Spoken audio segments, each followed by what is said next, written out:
देखिए बिल्कुल, जिस तरीके से जब से यूजीसी एक्ट लाया गया तभी से लोग सड़कों पर उतरकर विरोध प्रदर्शन कर रहे थे और इसको लेकर आज सुप्रीम कोर्ट में सुनवाई होनी थी और सुप्रीम कोर्ट ने अब जो 19 मार्च तक का समय दिया है, इसको लेकर तमाम लोग मेरे साथ मौजूद हैं, इनसे बातचीत करेंगे। देखिए जिस तरीके से सुप्रीम कोर्ट ने जो नया एक्ट था यूजीसी का, उस पर रोक लगा दी और केंद्र सरकार से जवाब मांगा है, किस तरीके से देखते हैं आप इसको?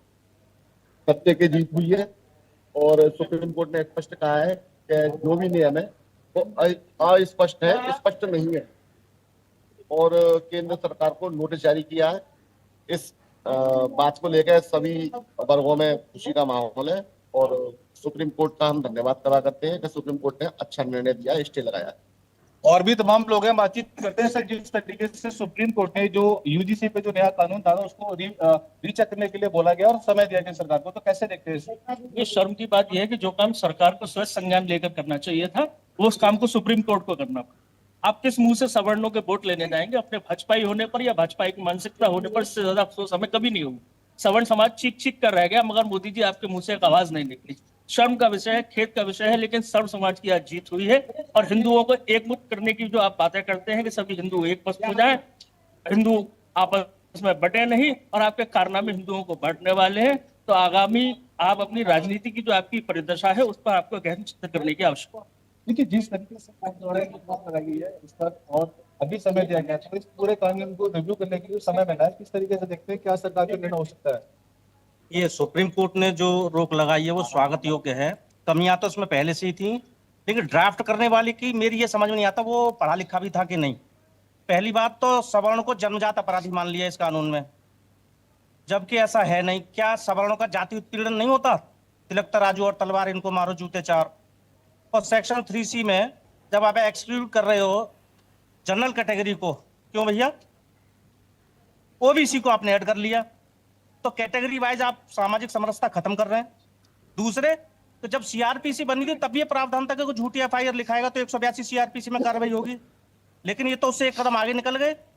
जो झूठी शिकायत कर दे उसके बाद आराम से घूमता फिरता रहे और जिसके खिलाफ हो वो कोर्ट कचहरी का चक्कर लगाए, तो ये तो रोक लगनी थी और ये कानून निरस्त भी होगा।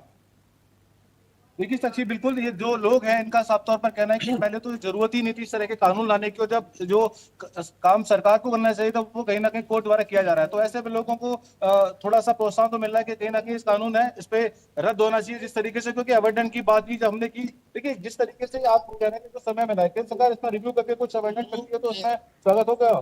करना होता तो कर देती, अब सुप्रीम कोर्ट का डंडा चला है तो सरकार तो करने पड़ेगा, लेकिन अब ये सुप्रीम कोर्ट ने किया, मोदी जी ने नहीं किया है। बिल्कुल, क्या लगता है आपको इस पूरे कानून को लेकर? देखिए कानून जो है शुरू से उसमें काफी शुरू से खामियां थी और इसको ठीक किया जाना बेहद आवश्यक है। मैं तो कहूंगा कि इसको समाप्त करके जो टॉपिक था, जो विषय था वो था कॉलेजों में रैगिंग, स्कूलों में रैगिंग। सरकार रैगिंग को रोकने में नाकाम रही।